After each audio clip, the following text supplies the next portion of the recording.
Zapeando na área, na tela do Band Esportes. Hoje um convidado que a gente quer saber se ele é mais português, se ele é mais europeu, se ele é mais brasileiro. Luizão, apresenta essa fera, um beijo para você. Foi bom português e europeu, isso eu, viu? Grande meu irmão, meu amigo, conheci como Maradoninha e virou Deco, virou o Mágico. Japonês, você chama ele de japonês. Japonês. Só pros amigos, só pros amigos. Japonês também, é uma pessoa que eu gosto muito, nossa família, né? Temos até filhas com o mesmo nome, né? Yasmin. É um prazer ter você com a gente, Deco. Muito obrigado por ter aceitado o nosso convite. Prazer é meu, sabe que pedido teu é uma ordem, né, Sapo? A gente fica muito feliz de poder te entrevistar, falar um pouco da sua vida, como é que tá, voltou pro Brasil mesmo, vai continuar em Portugal, como é que vai fazer? Então, eu fico nessa correria de viagem, né? Agora que essa pandemia, mais tranquilo um pouco. Você sabe, também tenho a base sempre foi aqui e lá, porque também tem as crianças aqui, uns estão estudando lá, o João fazendo faculdade em Portugal, outros fazendo em São Paulo, outros em Datuba, como é muito filho, a gente tem que ficar contando eles, saber onde eles estão. Quantos filhos são, Deco? São 6. Aí a gente fica nessa... Só que como as pequenas têm que estudar, estão com a gente, então a gente acaba tendo que ter uma base. Aí talvez a gente vai ficar mais no Brasil esse ano. E o Deco é mais europeu ou mais brasileiro? O estilo?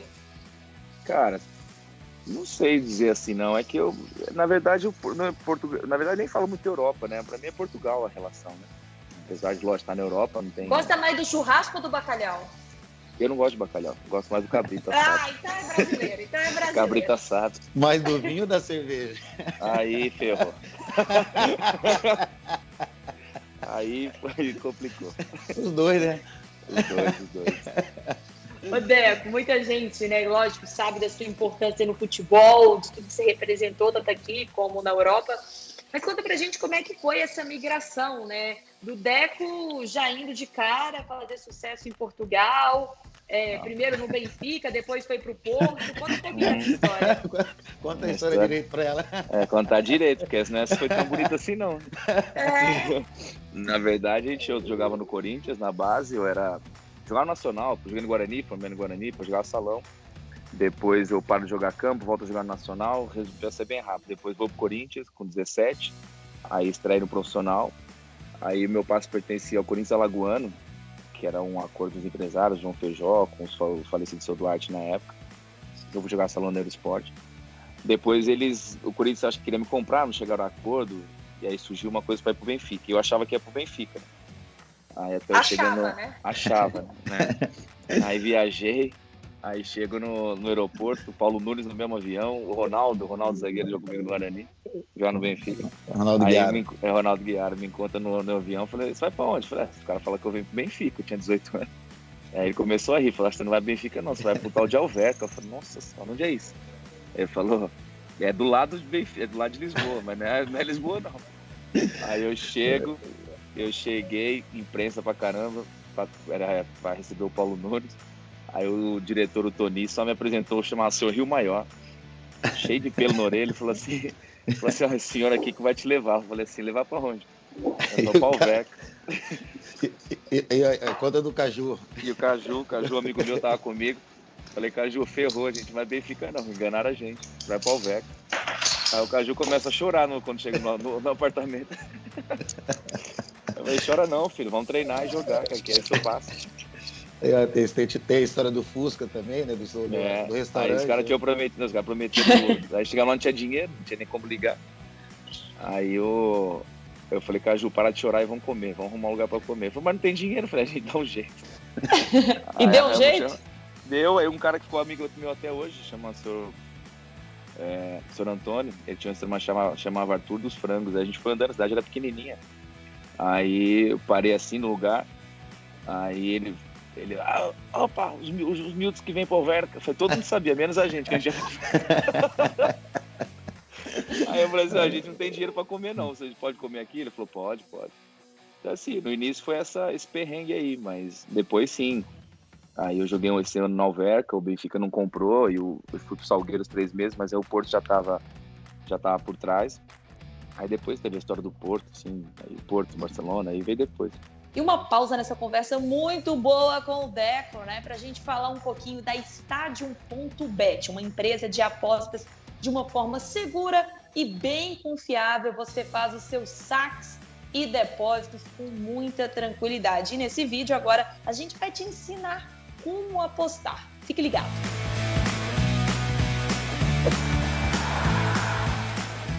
O amor pelo esporte é o que te move. Então já pensou em lucrar com essa paixão? Com a Stadium.bet é super fácil, seguro e rápido. Crie sua conta e descubra. Acesse www.stadium.bet e no canto superior direito clique na opção Registrar. Nessa etapa, é extremamente necessário preencher corretamente o formulário com seus dados pessoais. Importante: a senha deverá ter no mínimo 8 caracteres, contendo pelo menos uma letra maiúscula. Prontinho, conta criada, diversas possibilidades de aposta. Agora é só seguir o seu instinto. Ou se preferir, acesse na home do site da Stadium.bet a opção Clique e ajude seu clube. Escolha o clube do seu coração e selecione a opção Afilie-se aqui. Registre-se com seus dados e automaticamente o seu cadastro estará vinculado ao time que é a sua paixão. Siga o seu instinto, aposte na sua paixão. E como que foi fazer parte daquele elenco maravilhoso? Lógico, o Porto, mas jogar com Ronaldinho, Xavi, Messi, aquele realmente time fenomenal do Barcelona. O Barcelona, na época, estava passando uma situação parecida com agora, mas completamente diferente, porque o Barcelona sempre teve grandes jogadores, né? O Rivaldo talvez foi um dos maiores jogadores do Barcelona, na minha opinião. Teve Figo, Maradona, Romário. Mas o Barcelona, em termos de títulos, representava pouco, né? Assim, o Barcelona sempre foi muito famoso pelos jogadores que teve. A geração do Dream Team foi, talvez, na época, até a gente chegar, era mais famosa. Então, assim, era um clube muito carenciado de ganhar alguma coisa. Tinha tido grandes times, uma ideia de jogo, era tudo muito bonito, mas no final era um time que ganhava pouco. Então, a gente meio que revolucionou um pouco isso, né? Voltamos a dar uma alegria que já não ganhava a Champions há muito tempo, ganhar campeonatos, enfim. E com um futebol diferente, né? O Ronaldo, que não era um pouco o espelho dessa alegria, né? O gaúcho, ele era... até pelo jeito dele jogar, pela forma de jogar, sempre trazendo... Então, acho que o torcedor do Barcelona se identificou com essa... Não só foi ganhar, entendeu? Foi um futebol que trouxe esse orgulho, esse orgulho culé que eles falam, orgulho do clube, né, tão tradicional.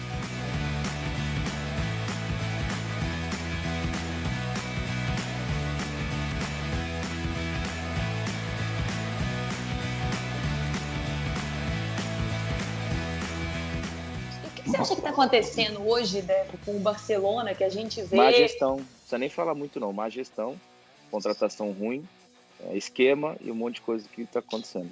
Não tem muito segredo. Mas, Deco, o que você fez no Porto em 2004, 2003 também, né? Uhum. Você ganhou a Copa da UEFA, ganhou a Champions, ganhou o campeonato do mundo. Sim, é diferente. O Porto, lógico, não é que é mais difícil ou menos difícil. Isso é muito complexo de falar, até porque você viu o Porto hoje ganhou da Juventus 2-1. Né? Pode ter toda a chance de passar para a quarta de final. O Porto tem uma vantagem, que é um clube com uma identidade muito forte. É um clube que, assim, os jogadores não tem como não correr, não tem como não lutar. É um clube de uma cidade, né? De uma cidade que é acostumada ao trabalho, a região norte do Porto, de gente trabalhadora. Então é um clube que os jogadores, quando o grupo é bom, não adianta. Vai atropelando e vão conseguindo. E naquela época foi isso, acho que juntou jogadores experientes que tinham ficado, o Jorge Costa, Vitor Bahia, eu já vinha de uma geração antes, eu cheguei no Porto em 98, depois juntou com chegada de jogadores jovens, Carlos Alberto, o Mourinho, então, no seu auge, né, querendo ensinar tudo, sabendo... Então, assim, foi uma junção de muitas coisas e a gente fez um time fantástico.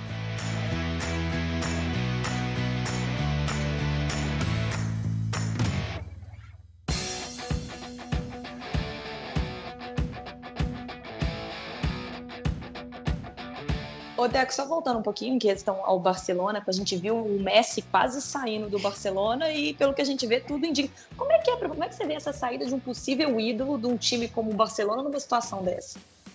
Infelizmente, o futebol ele é traumático, todas essas mudanças, saídas, porque a gente não gostaria de ver, né? A imagem do Messi é o maior jogador, talvez não, o maior jogador da história do Barcelona. Fez coisas inesquecíveis na nossa cabeça de quem gosta do futebol, quem gosta do Barcelona ainda. Mas assim, o futebol é uma consequência de uma série de coisas. O Messi, para jogar mais tempo no Barcelona, precisava ter tido um suporte maior da direção. As contratações tinham sido contratações mais precisas para que ele pudesse estar respaldado por uma equipe mais forte.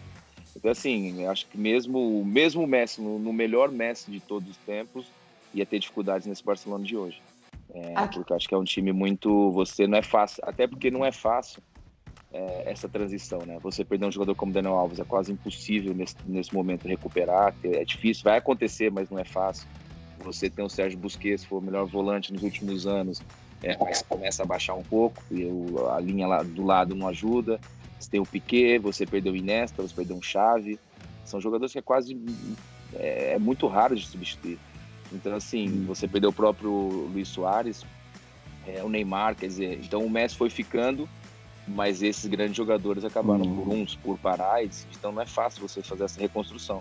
E a reconstrução foi muito mal feita, essa é a realidade. Ela foi muito mal feita, não dá para acusar, porque achar acusar de... mas eu sei que foi uma gestão muito ruim para o Barcelona em todo sentido.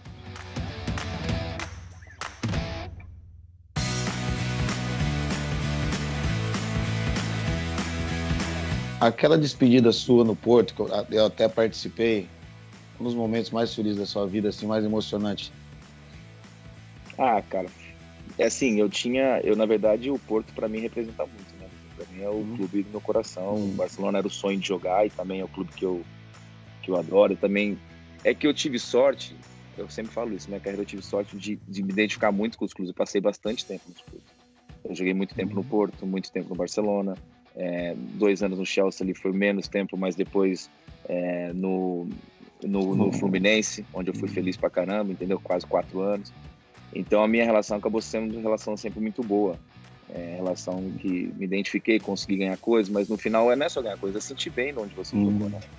Então, assim, para mim a despedida no Porto tinha todo sentido juntar os 2 clubes que eu joguei. Talvez poderia ter feito uma despedida no Fluminense, ficou faltando realmente.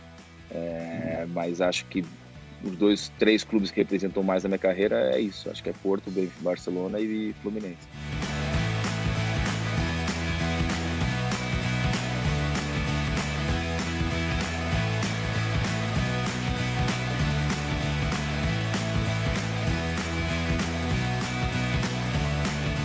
Deco, você falou do Fluminense, a gente vê uma situação, o Fluminense tem a vaga já garantida na Libertadores, né, vai disputar. Agora, quando a gente fala do futebol carioca, né, a gente vê o Botafogo rebaixado, o Vasco rebaixado. O que está acontecendo na sua visão com o futebol carioca de uma forma geral? Sim, o futebol carioca sempre foi desorganizado, né? Não adianta, o Luiz jogou muitos clubes, assim, eu acho que teve um clube nesses últimos anos, estou falando agora, né? Teve os anos da Unimed, o Fluminense, que era um patrocinador que ajudou muito o clube. Tem o Flamengo, que se organizou e está conseguindo agora fazer uma potência de verdade, com o clube que é. Vasco e Botafogo entraram por um caminho complicado, né? Um caminho muito difícil, muita gestão ruim, você vê contratações fora do contexto, briga política o tempo todo. O Fluminense, depois da saída da Unimed, andou ali patinando. Parece que o Mário está conseguindo fazer um bom trabalho, então acho que isso é importante. Espero que isso aconteça, né? Os resultados também acontecendo ajudam, mas eu acho que é desorganização. Eu acho que é fruto da desorganização, briga política interna o tempo todo. E a história engraçada, aquela do Carlos Alberto lá, que o Mourinho afastou ele. Mas essa aí, ele tem muitas, você é louco, esse moleque é maluco. que aconteceu, Deco? Não, é que ele, cara, assim, ele sempre foi muito moleque, né? Até hoje. Se você vê onde tá tendo problema, você olha assim, ele tá lá no meio. Aí, ele chegou lá e impressionou muito, porque ele tinha uma capacidade física diferente dos outros, né? E era um jogador que a gente não tinha. Então, por exemplo, a gente nos jogos da Champions, precisava de um cara que segurasse a bola na frente, né? Que tinha personalidade para poder o time respirar um pouco. E ele chegou e causou essa impressão. E o Mourinho logo no início, pô, esse moleque é diferente. E todo mundo, pô, Zé, esse moleque podemos... Só que ele era maluco, né? Então ele continuava andando sempre comigo, para um lado pro outro. Aí teve um dia que ele atrasou, na verdade, o treino começou 10 horas e nada, o Carlos Alberto apareceu. Aí ele ligou pro pessoal lá do clube, falando, ó, eu vou atrasar que eu vim buscar meu irmão no aeroporto. Aí chegou 11 horas da manhã no treino, em vez de ele ficar quieto, tomar um banho, ficar ali esperando, ele pegou, se arrumou e veio para treinar. Aí o Mourinho mandou ele embora, falou, some daqui. Ainda ele queria discutir com o Mourinho, falou que ele era insensível, isso é um insensível. Aí o Mourinho afastou ele, eu falei, esse moleque. Aí passou uma semana, 2, e eu falei, pô, a gente vai ter um jogo importante, cara, não é possível que a gente... Aí eu fui e falei, mister, pô, traz o Carlinhos, porque não vai dar não pra gente, com os caras que a gente tem na frente, nós precisamos dele, cara. Aí ele falou, tá bom, manda ele pedir desculpa pra mim e que eu, pro grupo, que eu reintegro ele.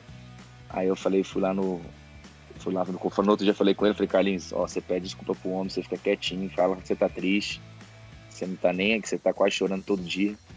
Aí o Mourinho me chama no outro dia e falou assim, ô Deco, seu amigo tá triste? Eu falei, por que tá triste? Vai ver o que ele tá fazendo lá no vestiário lá do time B.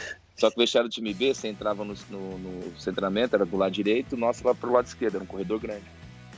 Ele montou uma rede de futebol lá e tava jogando com os moleques rindo pra caramba. Aí o Mourinho entrou lá, aí falou, você tá triste? Ele falou, não, bicho, tá bom pra caramba aqui, pode deixar aqui. Aí eu falei, Zé, o moleque é assim, ele é bobo, deixa ele, mas ele volta, senão a gente não ganha não. E levou de volta, né? Levou, claro, é ruim. Acho que ele era o melhor treinador do mundo, burro ele não era.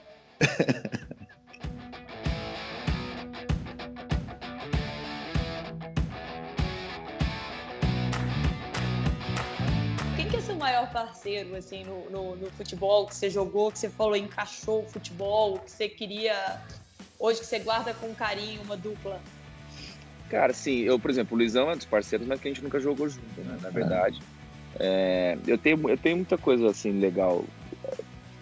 Assim, tem alguns, por exemplo, do passado, o Caju foi um cara que jogou comigo no início, lá no Alverca, ele ficou grande amigo. O próprio Messi no Barcelona, a gente ficou amigo, sei lá, no Porto tem o Bozingua, que jogou comigo, e é um cara que é meu irmão, por isso que a gente tá lá, o Sapo conhece, né, quando tá em Portugal, tá sempre com a gente. Depois, assim, tem relação boa com a maioria. Mas, assim, o Carlos Alberto também é um que virou... Tipo, ele era mais novo do que eu, então a gente já tava no Porto. Então ficou um cara que a relação se estendeu depois do futebol, entendeu? E tem vários, tem bastante, assim, que... Só que depois do tempo acaba você afastando um pouquinho por causa de distância, né? Às vezes você não encontra tanto, mas tem bastante. E o melhor treinador? Cara, o melhor treinador pra mim...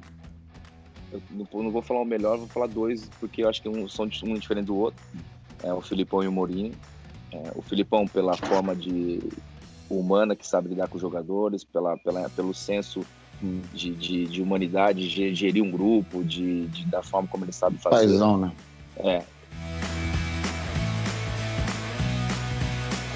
E o Mourinho por uma inteligência acima da média, uma forma de treinar que eu não tinha visto na época, né? Foi um revolucionário.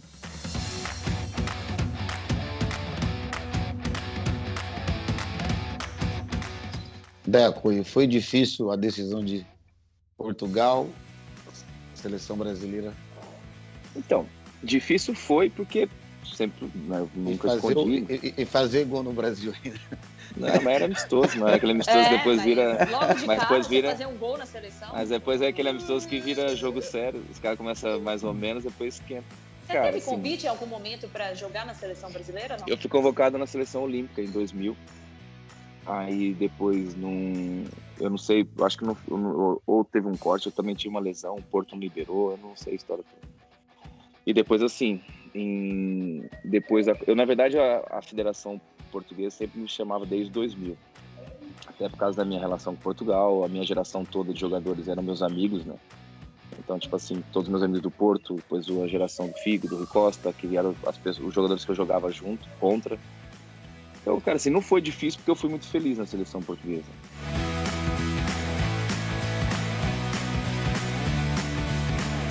E quando a gente fala, né, desse momento de futebol, a gente sabe que a grande vitrine, a gente tem Neymar, mas a gente tem Messi e Cristiano Ronaldo. Você jogou com o Messi muito tempo e a gente sabe a representatividade que tem o Cristiano Ronaldo em Portugal. Ele realmente, por lá, é o grande ídolo, as crianças desde pequena são apaixonadas por ele. Ele é esse grande jogador? Acho que ele não só em Portugal, no mundo inteiro, né? Mas ele em Portugal, queira ou não, representa muito bem em Portugal. Portugal teve grandes ídolos, enfim, mas ele, queira ou não, é referência para as crianças, isso não tem dúvida nenhuma.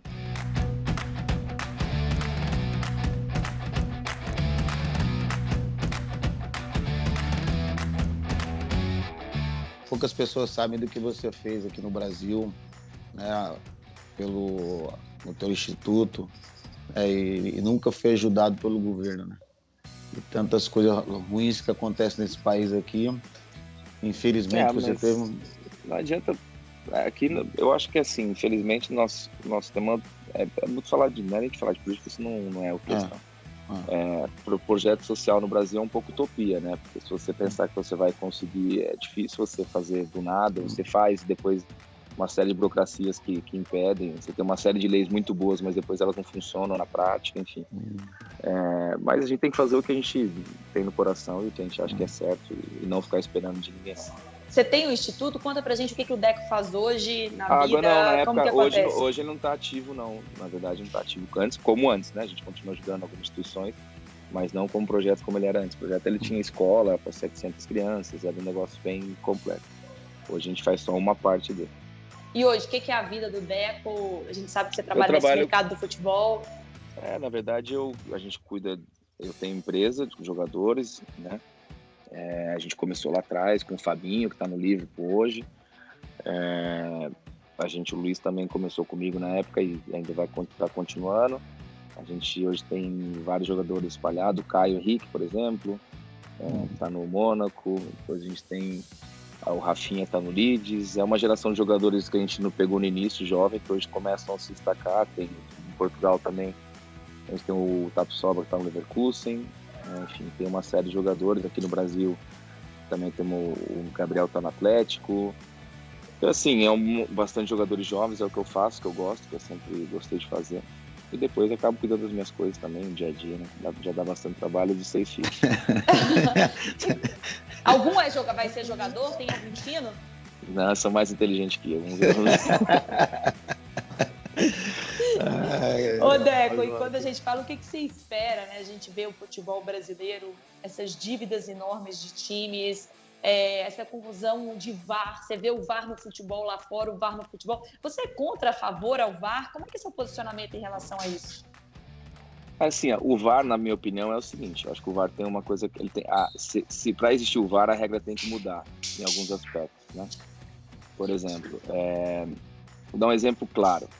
Você, no futebol americano, você tocou no rosto, é falta, né? Então você faz a revisão, se analisou e não tem dúvida. No futebol, o pênalti, por exemplo, depende da intensidade. Né? Tem bola que é na mão, não é. Se tocou por trás, né? Pôs a mão, às vezes é pênalti, às vezes não é. Então, assim, ou a FIFA faz uma série de alterações na regra para que o VAR fique mais claro, entendeu? Porque senão, assim, eu estou vendo um jogo, a questão, assim, o VAR para impedimento, isso, ok, perfeito. Mas para pênalti, por exemplo, situações de pênalti, situações de expulsão, isso precisa melhorar um pouco a regra, porque senão eu estou vendo... mais a regra do que o VAR em si, né? Mais a regra do que o VAR, mais a regra do que o VAR. Porque no final, eu tô vendo, a gente continua com as mesmas discussões. Eu tô vendo um jogo, eu falo que é pênalti, você fala que não é. E o VAR quebrou no jogo. O VAR quebrou. Aí ele quebra às vezes. Muito obrigada por nos atender. Sucesso aí nessa caminhada. Muito cuidado com os filhos aí ao longo do mundo, né? A gente deseja sucesso para todos eles, né? Bem. Um grande beijo. Vou deixar o Luizão Valeu, se despedir. beijão para vocês. Japonês, obrigado. Fala, Sapinho. Graças a Deus você foi embora de Maresia, que eu tô mais tranquilo. Eu também. Pé desinchou. Fiquei 3 dias sem conseguir falar com o Luizão e a culpa era sempre, o Deco tá aqui, Eu falei, mas o Deco manda em você? O Deco manda em você? Não, porque a gente é parceiro e irmão, pô. Fazia tempo que a gente não se via. Quando se vê, é 15 dias, aí tem que ficar 15 dias longe depois. Mas semana que vem a gente tá junto de novo. De novo. Então tá bom. Vai preparando. Valeu. Um beijo, gente. Sapiano fica por aqui. Semana que vem a gente tá de volta. Valeu, tchau. Valeu, tchau, Deco. Obrigado.